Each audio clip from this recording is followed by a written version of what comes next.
오늘부터 저희들이 영유치부 아동부 여름 성경학교를 이제 매주일 이제 오후 예배 시간에 시작을 하게 됩니다. 그리고 청소년부 수련회는 이제 8월 7일, 8일입니다. 월요일부터 이제 화요일까지 제주 명성 아카데미 하우스에서 하게 됩니다. 사실 이 성경학교 수련회라고 하는 것은 교회에서는 굉장히 중요한 그런 의미를 가지고 있는 그런 행사일 수 있습니다. 그래서 모든 성도들이 관심을 갖고 또 기도해야 되고 또 한 마음으로 함께 참여하면서 또 걸어가는 수고 헌신을 해야 하는 중요한 사역이기도 합니다.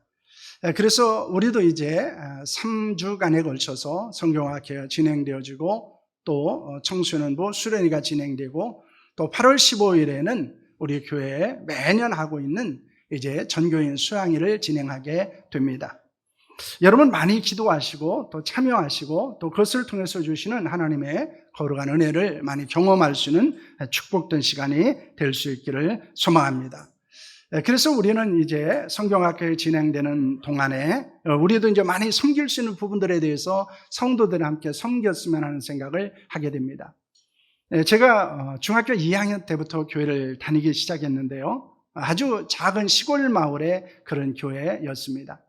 성경학교 되면은 예전에는 많은 학생들이 사실 성경학교에 참여를 하게 됩니다. 기존에 있는 교사들은 그 학생들을 감당할 수 없기 때문에 때로는 보조교사들을 세우기도 하고 온 성도들이 함께 이 여름 성경학교를 해서 기도하기도 하고 또 힘을 모으기도 했습니다. 제 기억으로는 집사님과 권사님들이 성경학교를 마치면 교사들의 식사를 대접을 했습니다. 그래서 집에 불러서 식사를 준비해서 대접하기도 하고요. 또 그 기간에 되어지면 성도들이 교회에 와서 이제 주방에서 음식을 장만하기도 하고 또 간식을 장만해서 주면서 성경학교를 함께 참여했던 그런 기억들이 있습니다. 그러면서 제가 마음속에 일어나는 것이 있었습니다. 그것은 우리 교회도 그런 것들이 좀 회복됐으면 좋겠다라고 하는 것입니다. 어떤 한 부서의 행사로만 마치는 것이 아니고 온 성도들이 관심을 갖고 마음을 모으고 또 기도하고 함께 헌신하면서 힘도 되어주고 또 아름다운 하나님의 역사들을 이뤄가는 교회가 되었으면 하는 생각을 하게 됩니다.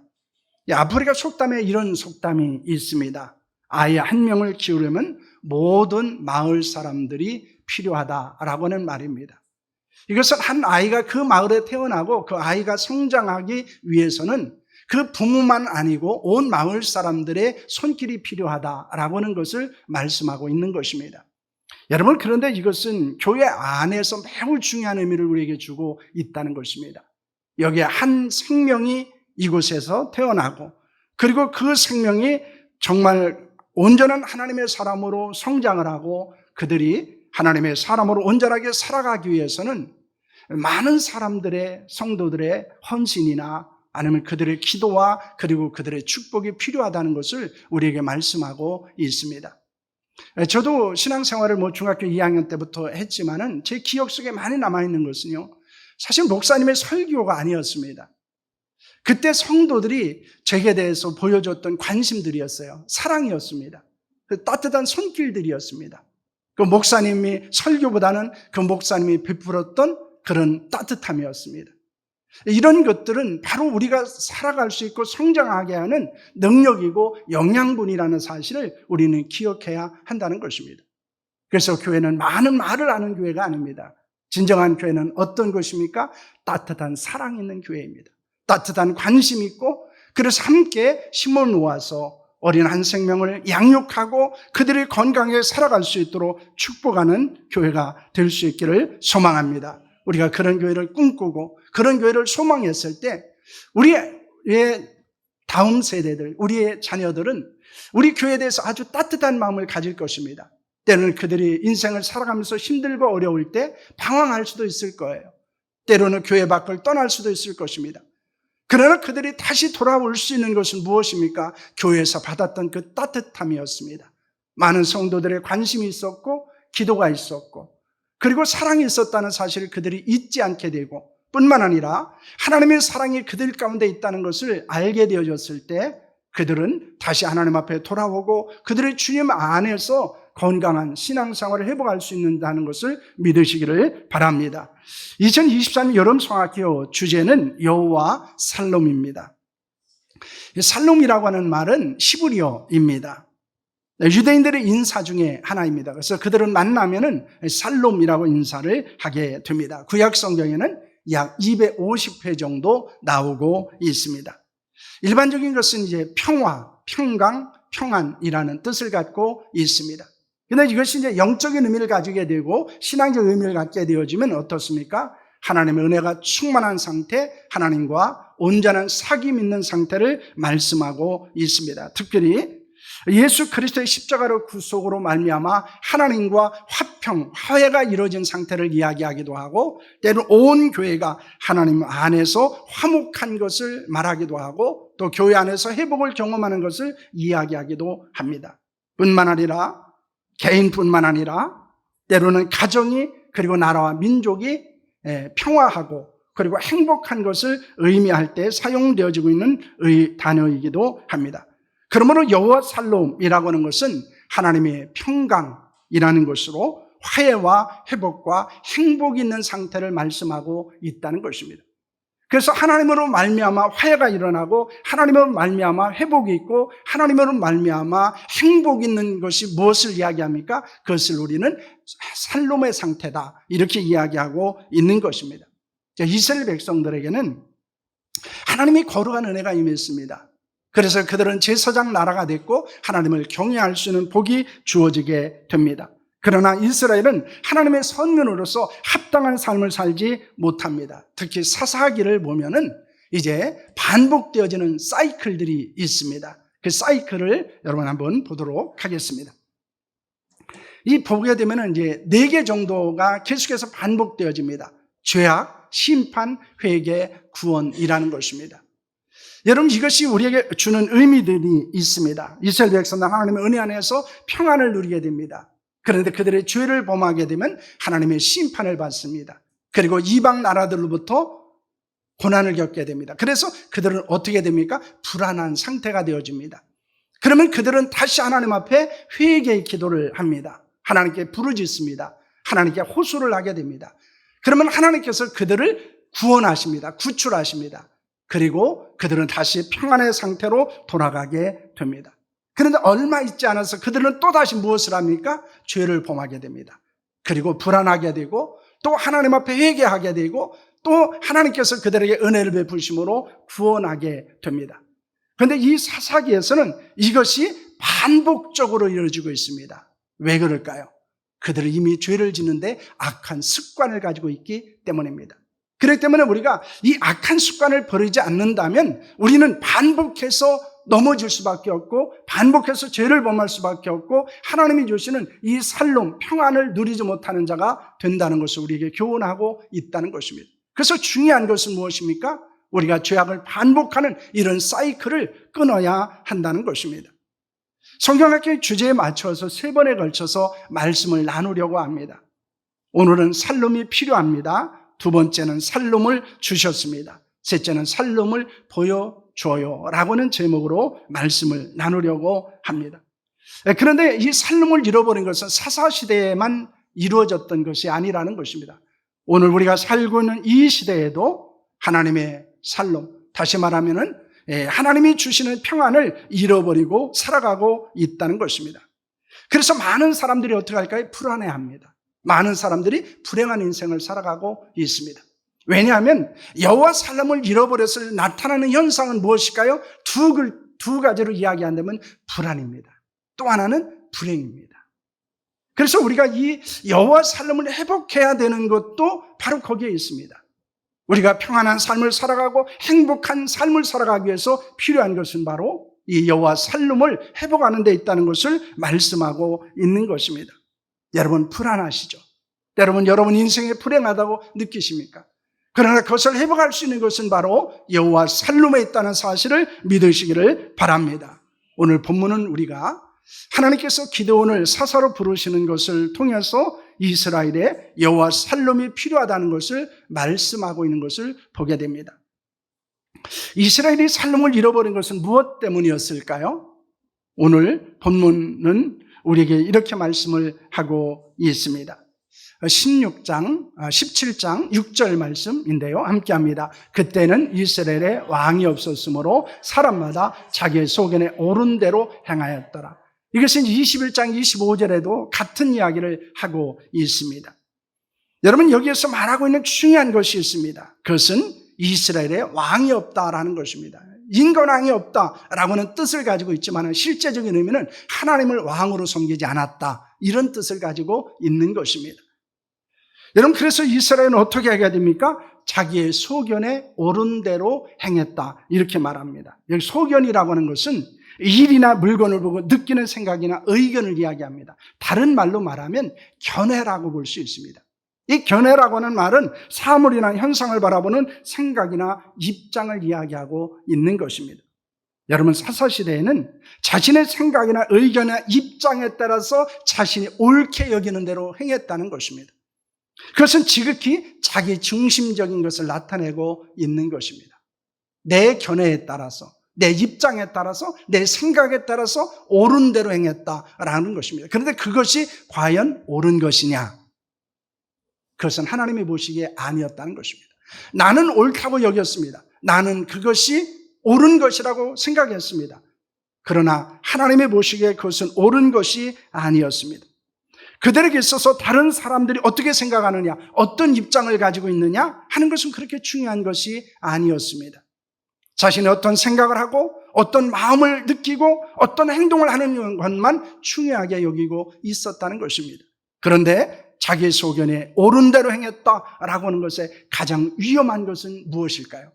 거기에는 하나님이 없다는 거예요. 자기 소견에 옳은 대로 행했다라고 하는 그 말씀 속에는 핵심이 무엇입니까? 하나님의 의견, 하나님의 생각, 하나님의 뜻, 하나님의 입장, 이것이 전혀 개입되지 않았다는 것입니다. 여러분, 이것은 가장 위험한 것이고 그리고 가장 무서운 것임을 우리에게 말씀하고 있는 것입니다. 이것은 이스라엘 백성들의 불신앙과 불순종을 적나라하게 드러내는 단어입니다. 내 소견에 옳은 대로 행했다라고 하는 것은 하나님이 없이 살았다라고 하는 뜻입니다. 자기의 소견에 옳은 대로 행했을 때 그들은 어떤 일이 일어났습니까? 오늘 본문 1절 말씀을 보시길 바랍니다. 함께합니다. 이스라엘 자손이 또 여호와의 목전에 악을 행하였으므로 여호와께서 7년 동안 그들을 미디안의 손에 넘겨주시니 라는 말씀을 합니다. 여러분, 이스라엘 백성들이 하나님 앞에서 악을 행하게 됩니다. 하나님의 눈앞에서 악을 행한다고 하는 것은 얼마나 하나님을 멸시하고 있는지, 하나님을 무시하고 있는지를 보여주고 있는 것입니다. 하나님이 눈을 똑바로 뜨고 쳐다보고 있는데 죄를 범했다는 거예요. 여러분, 이것은 하나님을 멸시한 것입니다. 그런데 그들이 그런 죄악을 행한 것은 무엇 때문이었을까요? 내가 옳다고 여기고 있었기 때문입니다. 내 소견에 그것은 옳은 것이라고 생각하고 있었기 때문에 그들은 그것을 범하면서도 그것이 죄라고 여기지 않았다는 거예요. 이것이 우리를 가장 무섭게 만드는 것입니다. 내가 옳다고 여기는 그거, 내가 그렇게 옳다고 확신하는 그것이 하나님의 목전에서, 하나님의 눈앞에서 악을 행하는 것이고 죄를 범하는 것일 수도 있다는 것입니다. 그렇기 때문에 우리는 하나님 앞에서 우리 자신을 돌아볼 필요가 있다는 것입니다. 내가 옳다고 여기는 것을 과연 하나님도 옳게 여기는 것인가? 내가 옳다고 여기는 그 행동을 하나님께서도 옳은 행동으로 인정하시느냐라고 하는 것입니다. 여러분, 어떤 사람이 죄를 짓지 않을 수 있을까요? 하나님이 항상 나를 보고 계시다는 사실을 믿는 사람입니다.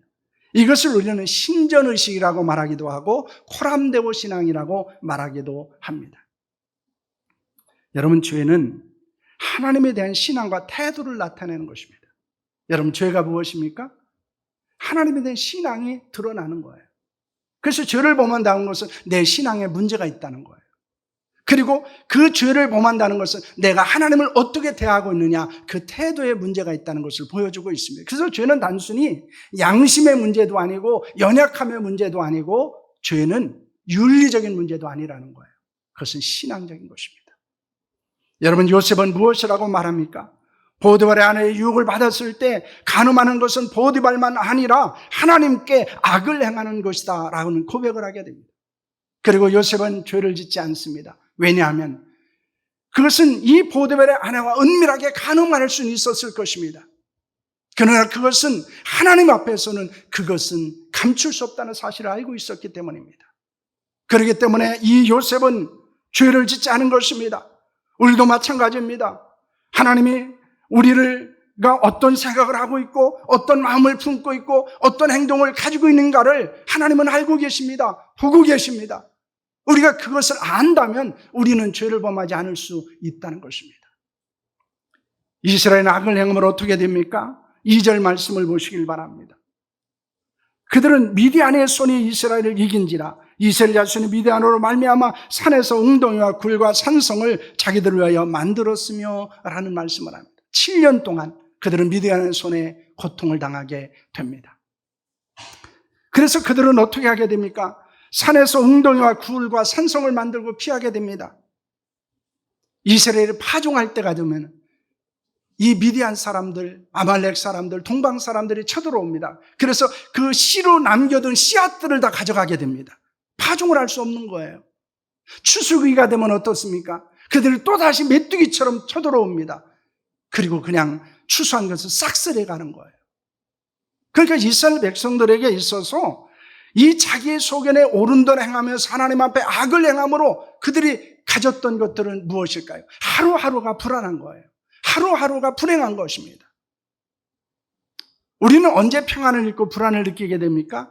첫째는 생명의 위협을 당했을 때입니다. 내가 죽음의 위협을 당할 때 죽을지도 모르겠다라는 생각입니다. 그때는 우리는 불안합니다. 또 하나는 우리가 수고해도 열매를 얻을 수 없을 때입니다. 내가 열심히 일해요. 그런데 결과 보면 아무것도 손에 남는 것이 없다는 거예요. 그럼 우리는 뭐합니까? 불안을 느끼는 거예요. 셋째가 뭡니까? 극복할 수 없는 상태에 빠질 때입니다. 내가 열심히 노력하고 열심히 수고하고 그리고 어려움을 극복하려고 노력하는데도 그것을 극복할 수 없다는 거예요. 절망적이라는 것입니다. 그랬을 때 우리는 이 불안을 경험하게 됩니다. 그런데 그것이 혹시 하나님 앞에서 죄를 범했기 때문은 아닌가 우리는 우리 자신을 돌아봐야 합니다. 하나님에 대한 온전한 신앙을 잃어버렸기 때문은 아닌가라는 것입니다. 이스라엘 백성들은 불안하기 때문에 하나님께 부르짖습니다. 그들은 불안을 해결할 수 있는 것은 하나님에게 있다는 사실을 알고 있었습니다. 여러분 시편 42편 11절 말씀을 보시길 바랍니다. 그거대로 주세요.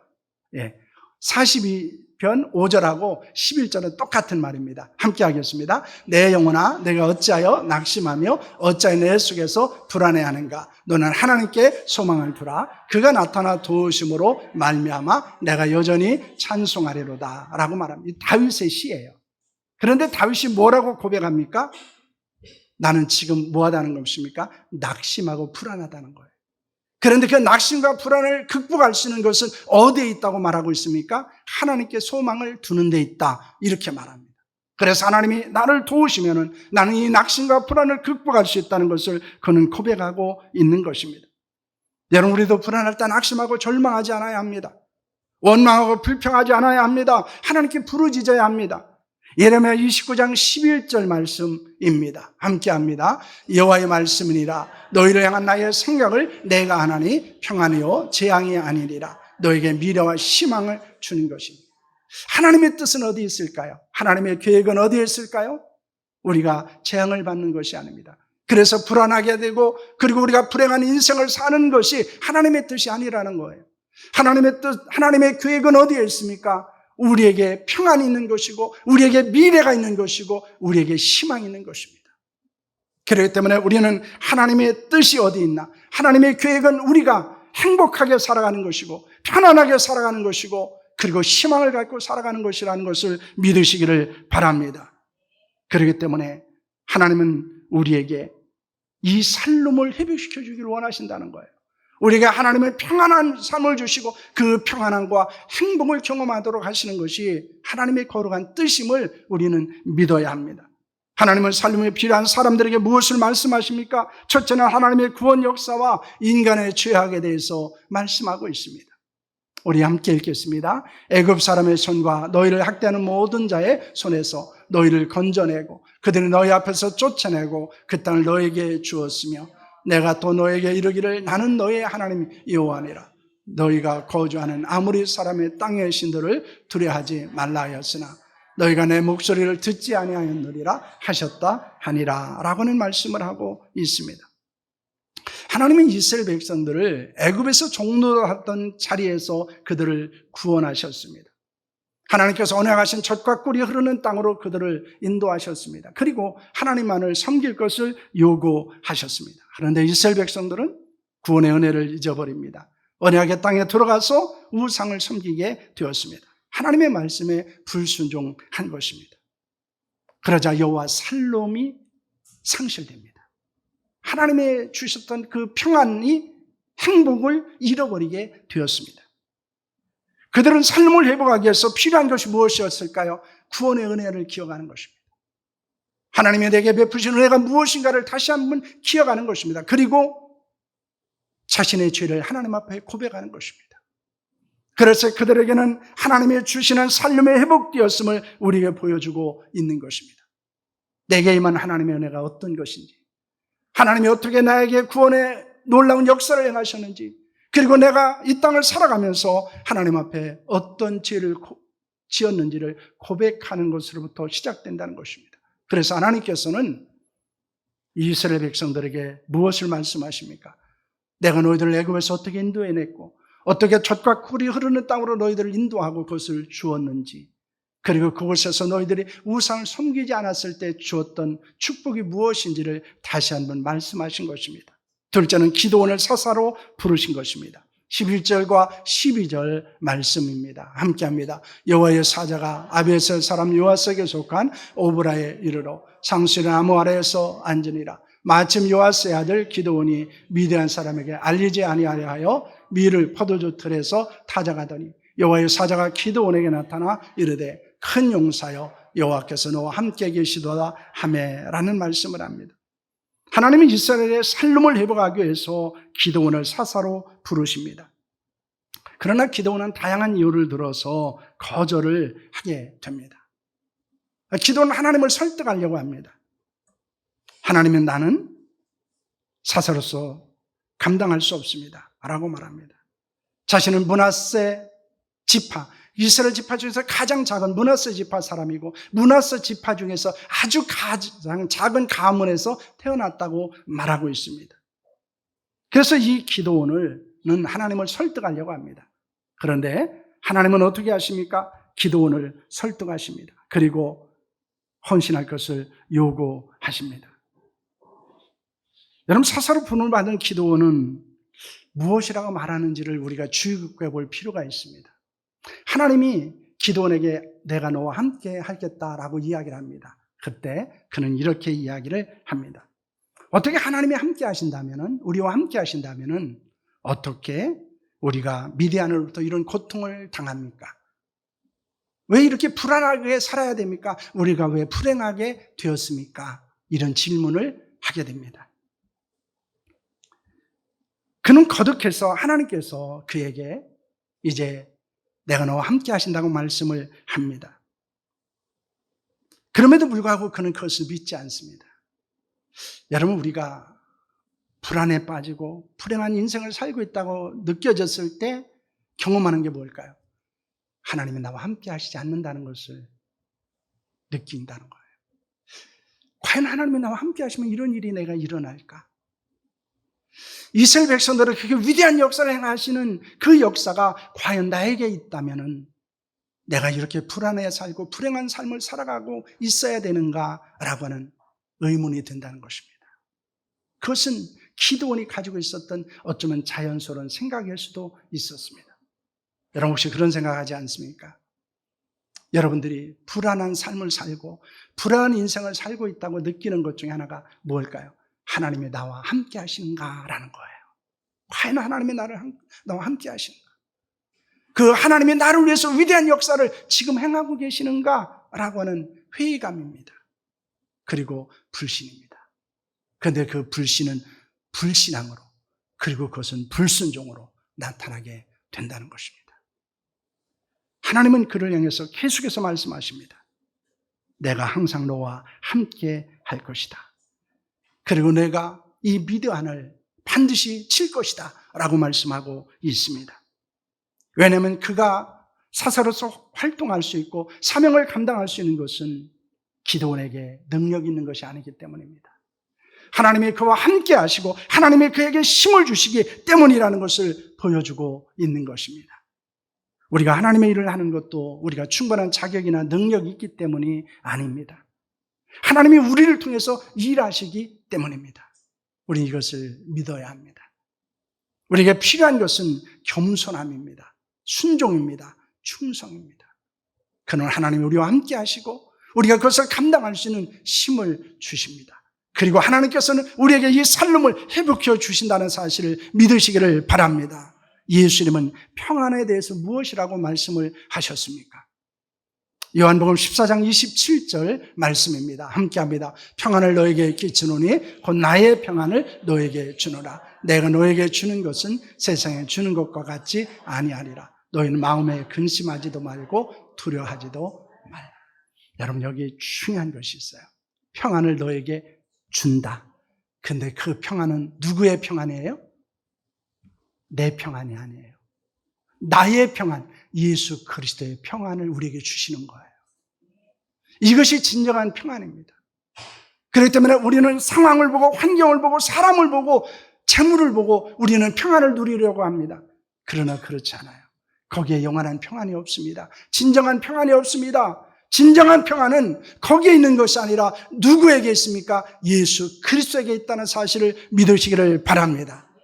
그러므로 우리에게 오는 진정한 평안, 여호와 살림은 어디에 있습니까? 그것은 내게 있는 것이 아닙니다. 그것은 하나님에게 있습니다.